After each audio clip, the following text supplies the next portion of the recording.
advantage of people who are less fortunate, people who are just making an honest living for their children. And you know how I feel about people who take advantage of children. Like, if ever you guys hear that I was arrested, you must know that I saw someone doing something to a child and I swung at them, because this right here upsets me. Yeah, imagine this. Imagine this. You have enrolled your child into a school. There are legit documents. Everything is there. And sooner or later, you're trying to do things and you're trying to enroll your kids elsewhere. And then you find out that the school that your child has been attending for 3 years is fake. It is operating illegally, and it means your child must now go back and repeat 3 grades. Because you're starting your matric year. So you've been, as a kid, imagine this, as a kid you've been studying, you're starting your matric year and you're enrolling for matric, you want to write matric to finish school. And then you find out that you can't. The principal and owner of the school, Elise Ferris, has now been ignoring everyone. Phones are off, doors are locked, because it has come into the light that she has been running a school illegally. She has been giving them fake reports, fake documents. And now when it's today, as we speak, today is the 18th of March, no? Yeah. 19th. 19th of March. Today, the 19th of March, is the last day that matrics, kids doing matric can register to write matric come November and October, prelims and exams and all of that. And now she's got this is the first year that she's had a matric class. And when they say to her, okay, cool, are we registered? What are our student numbers? What must we do? When is the timetable? AWOL. Cannot be found anywhere. Let's speak to Riaz Sali. Riaz, good morning. Welcome to Anele and the club. Good morning, Anele, and hello to the team. Okay, Riaz, I mean, we are just upset on your behalf. Can you tell us exactly what's going on and how you are directly affected by Miss Elise Ferris's dubious ways? So, Anele, thank you for the platform. It's, as you said, 3 years ago, we made the decision to send my son to, we'll call it PPA, Pre-Primary Achievers and Tutoring Centre. And the reason for that was also was because, the classroom sizes were small. There was a dedicated teacher per child, and everything was looking hunky-dory. And we enrolled my son in there, and he completed grade 10, grade 11, and currently doing grade 12. It's not my first rodeo with matriculants. I've got 2 daughters that have done matric, so I know the processes. I know the times and things that you need to do things. And we started asking questions, like you said, when are we going to do timetables, student numbers, when can we prepare to get IDs, because they need identity documents to enroll for matric and all of that. And a lot of that fell on deaf ears, but the reports were still coming in. The results were looking fantastic. You're feeling upbeat.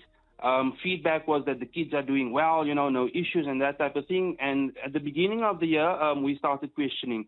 There were 10 learners at that particular school, and we started questioning what's happening with textbooks. Feedback we got was now they working with the Department of Education, and everything will be sorted out before the end of February. So, Riaz, when you say 10 learners who are going to write matric that year, right? Correct. Okay. This year. This year, yes. It was then that I sort of became suspicious around that, and we had all the parents together, and we had several meetings. We actually had a parents' meeting with Ms. Ferris, and she assured us that everything was good, that she had partnered with another tutoring center, and that tutoring center was going to be registering our kids. I then and 3 other parents decided to jump ship from this particular school because things were just not working out for us. And it was then that we saw that when the next school started sending through the registration documents to the online department, it was discovered that there were no reports or no marks that were uploaded onto any of the systems, therefore rendering matric null and void right now. But also that then means that your child's academic records are nowhere to be seen, are not registered, are not recognized anywhere with the education department for the last 3 years. There is no record. The last records that the Department of Education has for my son is grade 9, which tallies up to when he left the Department of Education, the other schools, correct. So the only ultimatum, and we've been going back and forth for the last week and a half, every single day, spending at least 7 to 8 hours trying to sort this matter out, speaking to the quality control organization, Umalusi, trying to get the Department of Education involved, trying to get the private institutions involved as well. And feedback is basically that your child needs to do grade 10, 11, and 12 because that is the further education training phase of the schooling system. In grade 10, the child chooses his or her subjects. Yeah. And then that determines the career path that the child wants to go into. So, Riaz, yeah. I just want to ask something. I don't have kids, so I just want to check how this works. Obviously, the problem here is that if you don't have any grade 10 and 11 marks registered, it's not a case of here are our marks, because the department has certain standards that have to be upheld. And it also has to do with all the projects that they do, because they have these projects for all the subjects that run here along things that they give in. So it's not as easy as just going, look, well, this is what he's done in grade 10 and 11, because they can't verify whether that's the right quality, I suppose. The standard. Yes, Standard. So there's assignments, there's tasks that need to be submitted on time, and all of those. Then there's obviously the normal set works that needs to be done, the subjects that need to be studied. My kid currently we're still adopting the attitude that he's in grade 12. He has completed, or he is completing this week, his March exams. So everything on that side is still hunky-dory, but we know it's going to be all in vain right now. We're at the point right now where we just don't know where to go to and what to do. We've tried to reach out to as many organizations as we can. We've notified governing bodies, the Institute of Governing Bodies as well around this. And we're in a situation right now. The saddest part of all about this, Anele, is the trauma that it's put the kids through. Of course. They've got dreams. They wanted to do things. And now I'm sitting in a situation where I've got to take almost an 18-year-old boy, and I've got to put him back into grade 10. Can you imagine what the emotional the damage psychologically it's for that child. If a child goes into a normal mainstream school at 18 and grade 10, kids are not going to say, you know what, you went to an illegal center. Kids are going to today's kids are going to traumatize them. And that is what currently 4 of our parents are currently sitting with, exactly the same situation. I cannot speak about the other 6 who remained at the school. But yeah, I think all 10 are affected in some way or the other, because there's no matric exams for them this year. And I'm sure as parents, you're all just sitting around actually feeling just completely helpless, because here you thought you were making a good, decision in grade 10 for your child, only to realize now that it's actually not going the way everything had planned. That's also, as much as the child is going through this emotionally, the parents, this is taking a toll on the parents. Absolutely, Cindy. And it's also not just about the financial layout that's been done over the 3 years. I think it's more about the well-being of the child that is our concern right now. The financial side and everything, that stuff we can sort out later. But it's getting that child into a matric exam right now. And now doubt has started to set in terms of the quality of education that's come through. Were the marks that were portrayed by the reports, were those accurate enough? As parents, we sit with our kids, we see what our kids are capable of, and you also say, okay, you know what, the marks do they reflect that. They reflect it. Listen, Riaz, firstly, I'm so glad that we got hold of this, because today is D-Day when it comes to kids being able to register to write matric, right? I can tell you that the Education Department, I was speaking to the Minister of Education this morning, even before 6 o'clock. She was like, we're going to listen in on the interview, because obviously to them, this is shocking as well. But what we're not discussing is that Miss Elise Ferris, you're a criminal. This is criminal, and you guys should actually press charges. It's fraud. It's fraudulent. It's criminal, and she must go to court. She must go to jail. This is terrible. And I think that's the first thing. But Minister of Education, Siviwe Gwagube, she's got a team. They're listening in. We're going to chat to them right before 8 o'clock to see what you guys can do. We're also going to speak to more parents from your end. I know that Karen Demos is standing by to also tell us what's happening with her child. This child was also in the school. But I must stress that the principal of the school has switched the phone off. She has locked the school. She is no longer taking anyone's calls. She's not replying to the parents. And the education department did go and inspect her repeatedly because she's got a license to have an ECD center, early childhood development, but she doesn't have a license to take kids all the way to grade 12. And this is why now this has come to a boiling point, because this woman, Elise Ferris, was not banking on someone like Riaz knowing the process around matrics because he's got 2 daughters that have done matric. It's also an important conversation because when we talk about bogus education facilities, we focus on after matric, right? Yeah. The dodgy colleges. But we don't talk enough about how many schools are actually operating without the right paperwork, and then the consequences catch up to you after matric. And the parents, Miss Elise Ferris, she's removed boards from the outside the school. She's moved like branding, right?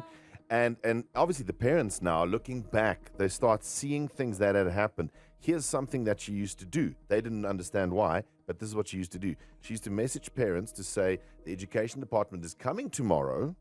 Please stay home, right? For whatever. The older kids. The older kids. Then she'd only have the younger kids there because she knows that She'd only be hiding them. Yeah. She'd be hiding them. So for whatever reason, she'd come up with a reason. And the parents didn't think twice. They're like, okay, cool, maybe there's an inspection or they're cleaning or something. Something's happening. But looking back, She's they a now criminal. realize that's She's a what's happening. criminal. She must go to jail. Because when I was in school, actually, when there was inspectors coming, you were encouraged to be at school. Exactly. And You have in to. your best uniform. Yes. On the way, we speak to another parent from what they call PPA, but it's actually Pre-Primary Achievers and Tutor Centre, run by principal and owner Elise Ferris. Like we say, try to call her. She's on the run because why? She's a criminal. Cannot believe this. 7. Can you imagine you are currently now, at this moment, there are millions of parents driving their kids to school. Parents, ask yourselves, imagine tomorrow you found out that the school that you've been taking your child to for 4 years is illegal, it's not registered, your child is not known by the education department. They have to go back and repeat 3 years of their schooling life because someone decided to be a criminal. Someone decided to lie and open a fake school, one that is not accredited by the education department. And now it is going to affect you emotionally, mentally, financially, and it has wasted your time. This is what the parents of Pre-Primary Achievers and Tutor Centre in Roodepoort are facing. Principal and owner Elise Ferris. This, wow. And I don't know how long she was going to kick this ball down the road until. I presume she thought that she could get her administration and affairs in order. But this is also the thing, is like, if you've got kids in a private school, please, it doesn't matter how big the school is either. Make sure this thing is accredited properly with the right institution. So we've heard from Riaz Sally, whose son is facing, such a dark path. Now they don't know what to do. All they know is that today is the last day for matrics to be registered to write the exams. Karen Damons, am I saying your name right, madam? Welcome to Anele in the club. Thank you so much, everyone. Good morning to all. Morning. Your daughter is in grade 10, took grade 12 rather. She joined the school in July 2023 after transferring from another private school. Since November, you and other parents have questioned the matric registration process with owner Elise Ferris. Then tell us what happened when there was a WhatsApp group formed. So basically what happened, we kept on questioning her, no responses. She just blue-ticked us, nothing.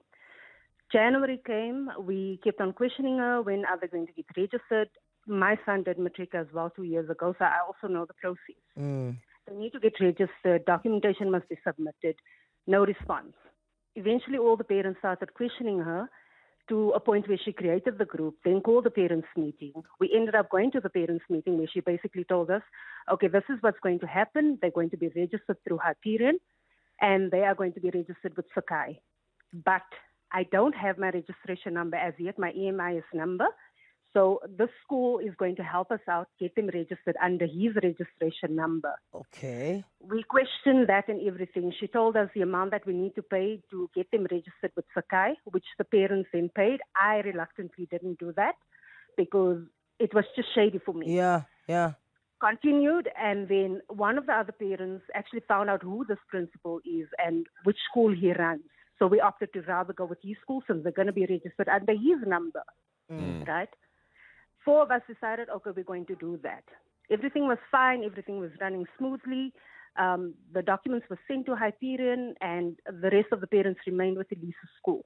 May I mention that she made them take an aptitude test at a Nigerian school in, I'm sorry to say Nigerian, Yeah, but yeah. Don't get us in that's what trouble. it is. Yeah. Woodlands, I believe is the name of But the is school. this in the Nigerian CBD. school is there another name we can give it besides Nigerian school?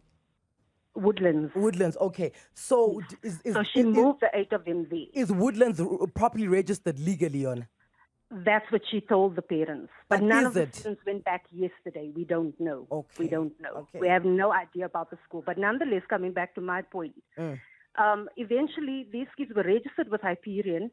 On Friday, we get a call from Hyperion stating that, you know what, we need the year-end reports. What you guys have submitted, we cannot take that because I provided a report from the previous school for term 1 and 2.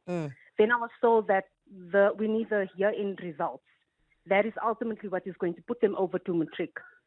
We were blocked because then the rest of the parents, or rather Elise, we don't know who, went to Hyperion and said, okay, if these 8 kids cannot be registered, why are these 4 being registered? Yes. That moved over to another school. So she basically blocked all of us. So now we're in a situation where we cannot get help anywhere. One of the parents was hospitalized because of the situation. Of course, guys, this is stressful. I would literally be so depressed at this moment. Have you pressed charges against Elise Ferris? The problem is we wanted to sort our kids out first before we take it further, because not only did she take money from us on a monthly basis, in January she had the audacity to send me a message to say, I'm okay with you moving your kids, because remember I registered my grade 7 learner at her school as well this year. And she said to me, I know that you're moving your kids to another school and I'm okay with that. But because they were at my school in January, you need to pay me. She's a crook, guys. I didn't respond to her. She's an I didn't absolute respond to criminal. her. She's a crook. So just on, because the problem now is proving that the kids actually attended a year of school and did work. Did they keep a portfolio for each subject? Because that's what we used to do. So that's where you would file basically your assignments, your tests. So maybe if that exists, you could present it to the education department or someone to verify? We looked for all of that information. This woman used to give them hard copies and take it back. There was no other tutors at the school. I need to clarify that. She basically had all of the grades sitting next to each other, print out things, give this grade, tell them they were self-taught. Wait, but These when people did you self-taught. discover this, Karen? When in January, when my daughter told me what had happened, not only that, she was so disrespectful towards the kids. That was one of the reasons I moved my kids. She would cuss at them and speak to them with such disrespect. Okay, so Ria's may be different because his child was there for 3 years, and I if I can, I'd like to bring Ria and just now ask, like, surely there were things that were happening that you like, but this is now suspect. Because, for instance, a school that only has one teacher, Karen, and you guys are just like, thumbs up. She lied to us. So you Because, guys thought there you were know, we other were just- teachers? That's what we thought. And this is what she said was because we asked if we're paying Sakai and Hyperion, why do we still have to pay your center fee? No, because I'm going to bring in other tutors to give the other subjects. Do we know what her background is? Like, has she taught at other schools?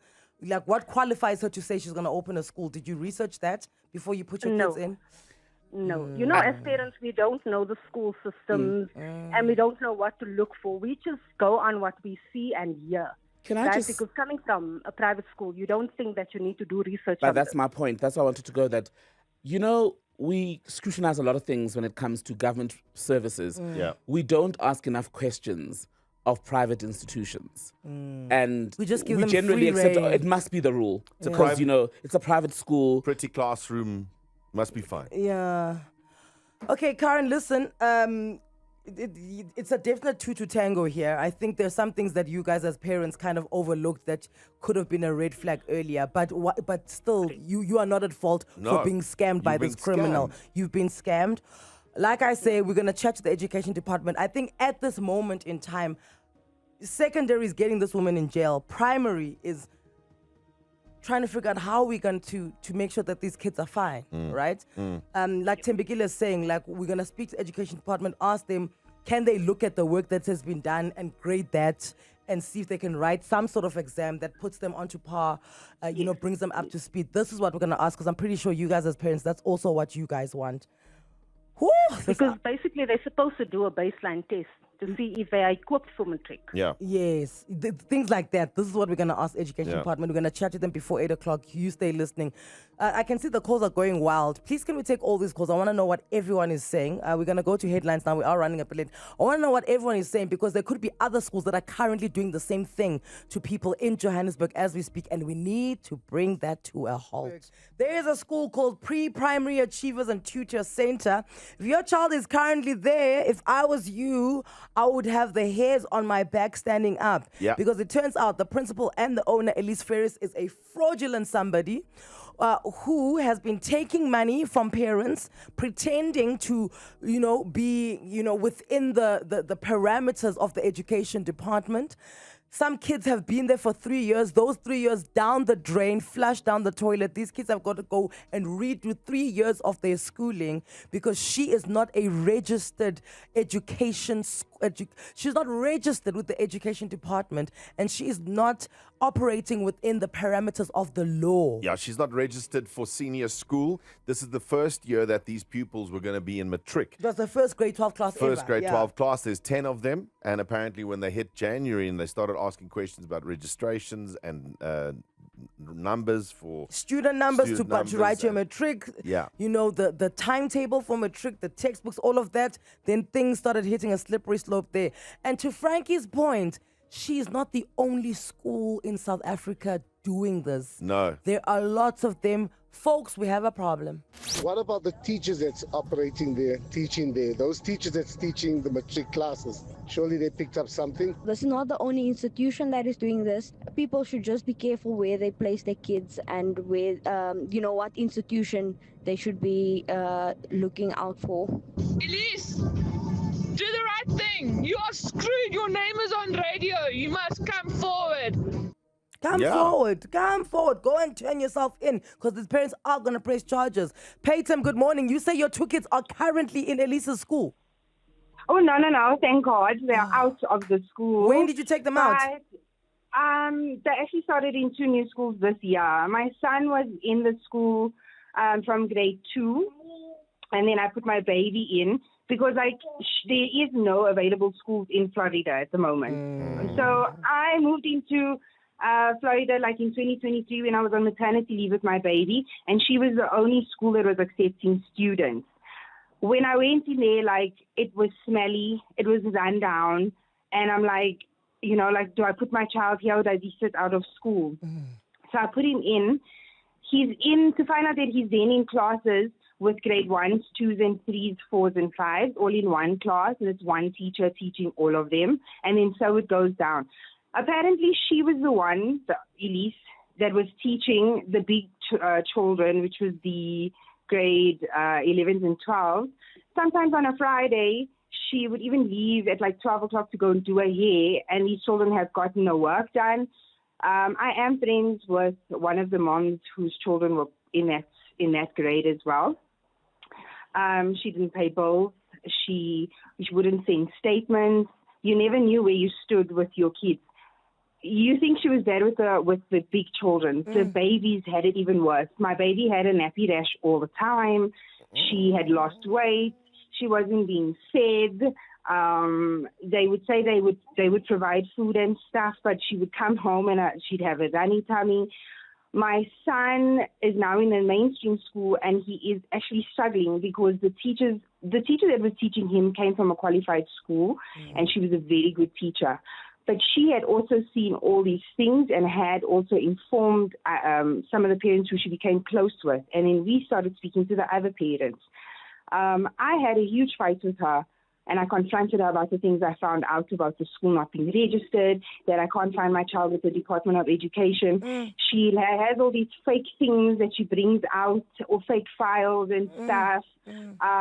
She has a son who's a lawyer, so she threatens the parents with him. But he's not even doesn't even want to get involved with her business anymore. But she is such a scam artist. She wears Gucci from head to toe. There was even one day where she said that the big children mustn't come to school because the plumbers are coming to sort out the bathrooms at the bottom. You see. Only to find out that it was because the Department of Education was going to do a surprise inspection, and she's only registered for babies. And So we even only- that she's so we only failing took at. the babies. Yes. Even that, because now here you're telling us, because now prior to this call, Peyton, is that we're like, yeah, the babies are sorted. That's what she's registered for. That's what she's good at. But even you are telling us that now, that even that she was No. failing at. So her entire operation needs to be shut down. Peyton, Yes.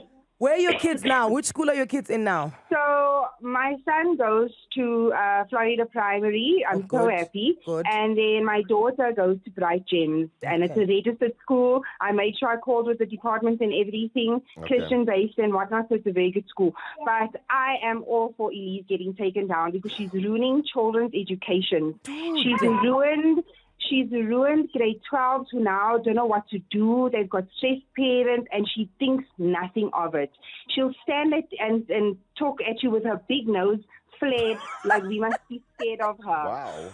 I hope she's actually listening to you guys this morning, and she knows me very well because we've had confrontations face to face.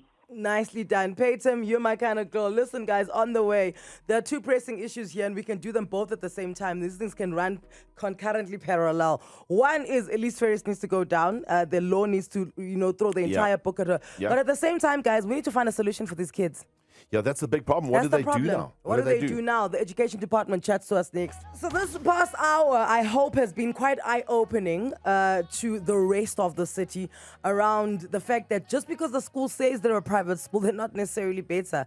I think what's happened in the last, 10 to 15 years is that it's been the fashionable thing to talk down on public schools, to talk down on the efforts of the Education Department. Yeah. And in that, there was something that could brew. And, just as soon as somebody says a school is a private school, it immediately means that it's better than any public school. But the truth of the matter is that at the very least, public schools are registered with the Education Department. They are.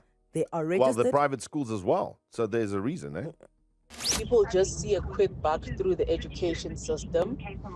There's one specific school in Pretoria that I have come across, and they are expanding. The truth is they're still not properly registered to be teaching. When you finish with Elise, there is a Leomi. The school is called Diarod in Germiston. She is the same. Yo, thank you so much to the Education Department for sending us their trusted person, Mr. Steve Mabona, who we've spoken to before. Mr. Steve Mabona, welcome back to Anele and the Club. Thank you so much for your time. He's the Gauteng Department of Education spokesperson. Thank you for your time. Good morning, team, and all our listeners. Morning, Steve. Yo, Steve, have you been listening to this debacle that is happening in Roodepoort? Yes, I've been listening to the parents that came through, and I actually requested the numbers of the parents that are from that school, from the producer. We have those contacts. We'll interact with them. But we can assure you that we received these complaints 4 weeks ago. We sent our officials to the said school, and they discovered that it's not a school. It was a tutoring center, which has registered as an ECD. Okay. So we then instructed them to stop with the teaching because they are a tutoring center, so they can't teach. So that part from grade 1 to whatever grade up until 12, we said they must stop that process. We then interacted with the parents that were interested to children to be placed. We have placed those children in different schools. Okay. And we'll encourage the parents that call for the grade 12 to come forward, because you'll understand that the registration for grade 12 to write, it has lapsed actually. Oh, wow. So, but on exceptional cases, we do look at cases and assist. So those that are saying they wasted 3 years, we assess. I mean, if a parent say a child is in grade 12, the school will then assess on grade 11 whether the child is competent to be in grade 12. If not, then the child will be retained in grade 11. So that's why we'll then interact with all those affected parents and make sure that we place the children. We close many of illegal operating schools. And once we close, we have an obligation to place those children in our schools. Unless the parents decide to say, no, I want to continue the private route. If they continue, some in the school, they would have opted for home education. Now, in home education, there's policy that we give them, all those that are doing home education, that, each and every term we need a report card. And those assessments must be conducted by an accredited assessor.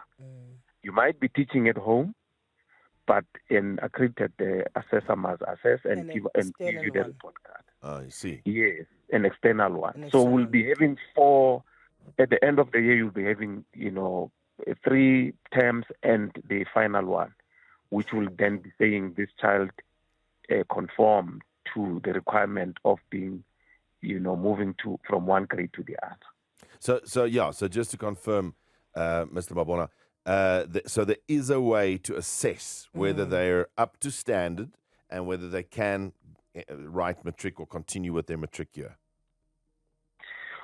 Look, that should, if you are doing home education, that should be done because policy dictates that you must do that. Yeah. But you will find that parents that will say they are doing home education only to find that they are not teaching their children at home. They send them to these tutoring centers, which they are not allowed to operate. So then if they are assessed and we find that the child probably does not even conform to be in a certain grade, we retain or even take back the child because we will be disadvantaging the child if we were to just push the child because we won't cope, moving forward. Steve, can I just ask about these tutoring centers? Because I've never heard about a tutoring center. So are there tutoring centers that are registered and legit? No, they're not legit. All tutoring centers are not legit. Remember, during the process of when we were still doing homeschooling, because we have done away with homeschooling, we are doing now home education. Yeah. When we were doing homeschooling, parents will come to the department and say, I'm registering for homeschooling, only to find that they are taking children to these centers, which are not supposed to be operating, but they will be saying we are doing homeschooling.